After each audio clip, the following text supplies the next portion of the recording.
अगली खबर रीवा से है, जहां कांग्रेस सिर्फ पत्रकार वार्ता का आयोजन कर भाजपा की नीतियों का विरोध करती हुई नजर आती है। कोई भी कांग्रेसी जन हितैषी मुद्दों को लेकर ना तो सड़क में उतरता है और ना ही उन्हें कोई मतलब है। ऐसा लग रहा है कि कांग्रेसी अति उत्साह में है, जैसे 2023 में मुख्यमंत्री की कुर्सी कांग्रेस के लिए खाली पड़ी है। ऐसा लग रहा है कि कांग्रेसी सिर्फ 5 माह का समय काटना चाहते हैं, लेकिन जानकारों की माने तो कांग्रेस के लिए भोपाल की कुर्सी इतनी आसान नहीं है और ना आसान है रीवा की 8 सीटें।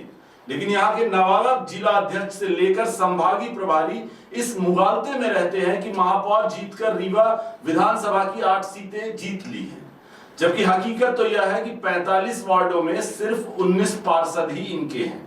अभी भी नगर सरकार अधर में लटकी हुई है। दरअसल इन दिनों कांग्रेस का हर पदाधिकारी अपने आप को विधायक समझने लगा है। नाम न बताने की शर्त पर कांग्रेस के ही एक बड़े नेता ने कहा कि रीवा जिले में पार्टी अलग टिकट दे रही है, जबकि रीवा जिले में दिग्विजय सिंह, कमलनाथ, प्रताप भानु, राजेंद्र शर्मा की अलग ही गणित चल रही है। आपको बता दें कि कांग्रेस की गुटबाजी ही भाजपा को रीवा में जमने का मौका देती है और एक बार फिर चुनाव नजदीक आते ही खींचतान शुरू हो गई है। कांग्रेस की पुरानी नीति रही है कि सिर्फ अकेले खाएंगे और किसी को ना खाने देंगे की नीति के तहत ही कांग्रेस का विंध्य से सुपड़ा साफ हुआ था। लेकिन अब 4 पंचवर्षीय सत्ता से बाहर रहने के बाद भी कांग्रेसियों का गुरूर टूटने का नाम नहीं ले रहा और अभी भी उन कार्यकर्ताओं और पदाधिकारियों को दरकिनार किया जा रहा है जो वर्षों से कांग्रेस से सत्य निष्ठा के साथ जुड़े हुए हैं। एक बार फिर कांग्रेस का एक विशेष गुट अपनी पैठ जमाने के लिए दूसरों गुट के लोगों को खत्म करने में जुटा है, जो यही गुटबाजी एक बार फिर कांग्रेस को गर्त में ले जाने के लिए ताबूत की आखिरी कील साबित हो सकती है। आइए आपको सुनाते हैं कांग्रेस पार्टी के संभागीय प्रभारी प्रताप भानु को, जिन्होंने रीवा में पत्रकार वार्ता का आयोजन कर भाजपा को आड़े हाथों लिया, लेकिन यह भूल गए कि यह वही कांग्रेस है जिसके शासनकाल में गड्ढों में लोग सड़कें ढूंढते थे, महंगाई चरम सीमा पर थी, अपराधों पर नियंत्रण तो दूर, इनके इशारे पर कितने बेरोजगार अपराधी बन गए और कितने परिवार लुटे हैं। अगर नए मतदाताओं को इनकी कार्यकाल की हकीकत पता चल गई तो एक बार फिर कांग्रेस की लुटिया डूब सकती है। बुलडोजर संस्कृति के तो खिलाफ है कांग्रेस। मेरिट के आधार पर ही इसको रिव्यू करना चाहिए, मैं ये मानता हूँ। और जब कानून के दायरे में जो चीज़ आएगी उसका रिव्यू जरूर करना चाहिए। और कानून से ऊपर उठकर यदि पर्सनल ईगो के लिए किसी ने इस काम को किया है तो मध्य प्रदेश वो राज्य नहीं है जहाँ पर इस तरह के पहले प्रेसिडेंट्स रहे हों। और कांग्रेस ने हमेशा हर चीज़ को समदृष्टि से देखा है और कानून के राज्य को समानता से प्रभावी तरीके से इम्प्लीमेंट किया है। हमेशा आदिवासी वर्ग को सही कानून बनाकर संरक्षण दिया है। SC ST वर्ग के संरक्षण के लिए यदि कोई कानून बनाया तो कांग्रेस ने बनाया, यदि आदिवासी वर्ग को आगे बढ़ाने के लिए कोई कानून बनाए तो कांग्रेस ने बनाए, यदि पैसा कानून जिसकी ये इतनी बात करते हैं बनाए वो भी कांग्रेस ने बनाए। तो भाजपा ने एक भी बता दें आदिवासियों के संरक्षण में या समर्थन में या उनके हित साधने के लिए झूठ बोलने के अलावा कोई कानून बनाया हो तो एक कानून नहीं बनाया। चुनावी वर्ष में 1000 रुपए लाडली बहना योजना के नाम से शुरू कर दी है। 19 साल में कभी उन्हें लाडली बहना की याद नहीं आई, कभी इस तरह की योजना उन्होंने वेलफेयर योजना महिलाओं के लिए देने की कोई योजना नहीं करी।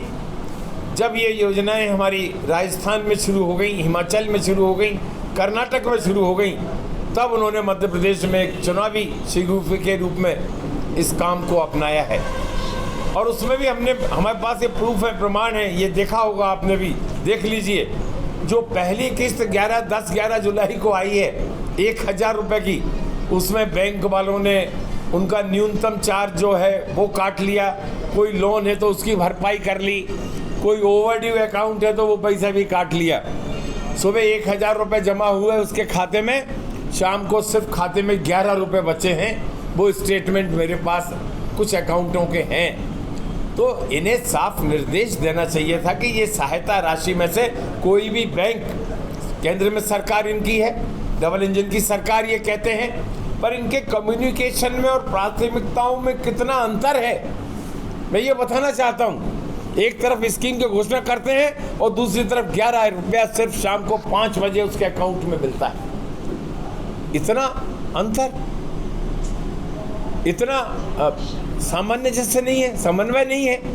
तो ये कोरी, कहने का मतलब मेरा ये है, ये कोरी घोषणाएं हैं जिनको आपको और हमको समझना आवश्यक है। 15 महीने की सरकार में कमलनाथ जी ने जो कहा था वो पूरा किया, और हम आपको ये फिर से वचन देते हैं, वायदा करते हैं कि भारी बहुमत से कांग्रेस की सरकार आने वाले नवंबर के चुनाव में चुनी जाएगी। जैसा सर्वे बता रहे हैं 160-170 सीटें कांग्रेस की आएंगी और भाजपा सिमट कर 60-70 के अंदर रह जाएगी। ऐसी तकनीकी दृष्टि से जो सर्वे कर रहे हैं आप लोगों का, प्री पोल सर्वे होता है, एक रैंडम सर्वे होता है, एक एग्जिट सर्वे चलता है हमारी सर्वे संस्थाओं का, उससे ऐसा प्रतीत होता है कि ये घबराकर प्रधानमंत्री के दौरे हो रहे हैं, गृह मंत्री के दौरे हो रहे हैं, नड्डा जी आ रहे हैं, गलत स्टेटमेंट दे रहे हैं। ये नड्डा जी खरगोन में आकर कहते हैं कि लाडली लक्ष्मी योजना बंद कर दी कमलनाथ जी ने 15 महीने में।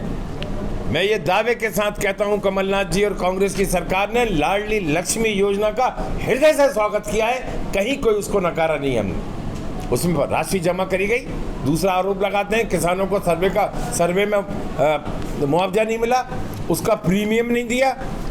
जब कमलनाथ जी की कांग्रेस सरकार आई तो पिछली सरकार का जो ओवरड्यू प्रीमियम था वो भी कांग्रेस की सरकार ने दिया था और किसान को वो राहत मिली थी जो हमें मिलना चाहिए। इसी तरह से मनमानी योजनाएं इनकी चल रही हैं। राहुल गांधी जी को जो एक बहुत स्वच्छ आवाज़ है, बुलंद आवाज़ है, उसको दबाने का प्रयास जिस तरह से संसद की सदस्यता समाप्त करके किया गया, एक जनता ने जो लाखों लोगों ने चुनकर भेजा था, आपने कानून का गलत सहारा लेकर, संविधान का गलत सहारा लेकर 24 घंटे के अंदर उनकी सदस्यता समाप्त कर दी। और वो भी ऐसा आरोप उनके ऊपर डिफेमेशन का लगाया 499-500 के अंतर्गत, जो 75 साल में किसी भी व्यक्ति, भारत के इतिहास में किसी भी व्यक्ति के ऊपर 2 साल की सजा किसी भी कोर्ट ने निरूपित नहीं की है।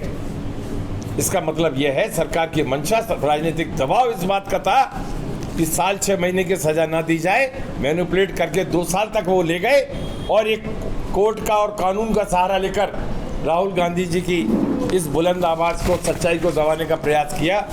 हम जिला कांग्रेस कमेटी, मध्य प्रदेश कांग्रेस कमेटी इसकी तीव्र भर्त्सना करते हैं और इस एक्शन के खिलाफ, इस दबाव की राजनीति के खिलाफ, इस अलोकतांत्रिक राजनीति के खिलाफ, एक तानाशाही राजनीति के खिलाफ जिला कांग्रेस कमेटी पूरे प्रदेश में, पूरे देश में 12 जुलाई को इसका विरोध दिवस मनाएंगे। हम लोग मौन धरना देंगे गांधी जी की मूर्ति के पास, सार्वजनिक जगह पर, जिससे कि जनता का समर्थन भी खुलकर सामने आए।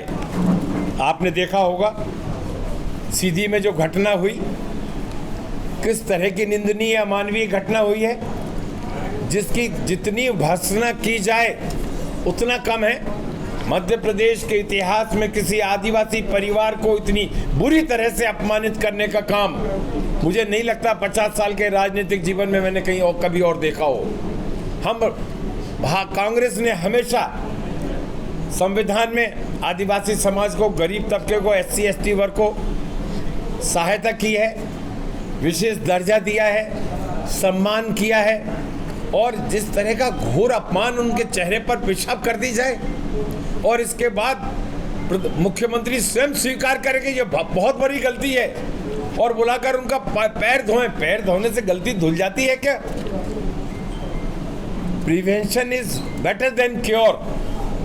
आपके प्रदेश में लॉ एंड ऑर्डर का, कानून का राज खत्म हो गया है। भाजपा के लोग निरंकुश हो गए हैं, जिसका परिणाम यह है कि वो मनमानी कर रहे हैं, अहंकार में डूबे हुए हैं। एक तरफ प्रधानमंत्री आते हैं, कोल समाज का सम्मेलन करते हैं, गृह मंत्री आते हैं, कोल समाज का सम्मेलन करते हैं, मुख्यमंत्री आते हैं, कोलगढ़ी में जाके दिखावा करते हैं, घोषणाएं करते हैं। पर जिस तरह से आदिवासी समाज को, कोल समाज को अपमानित किया जा रहा है, भारत सरकार के आंकड़े हैं कि पहले यदि 1600 घटनाएं 2000 घटनाएं दर्ज थी तो 2019 में 2020 में बढ़ के 2400 हो गई, 2020-21 में बढ़कर 2600 हो गई। आज के करंट वर्ष में आदिवासी और गरीब तबके के खिलाफ ये घटनाएं बढ़कर 3200 3000 से ऊपर हो गई। माने ये कितनी शर्मनाक बात है। और ये इस बात का जीता जागता प्रमाण है कि मध्य प्रदेश में कानून व्यवस्था ध्वस्त हो गई है।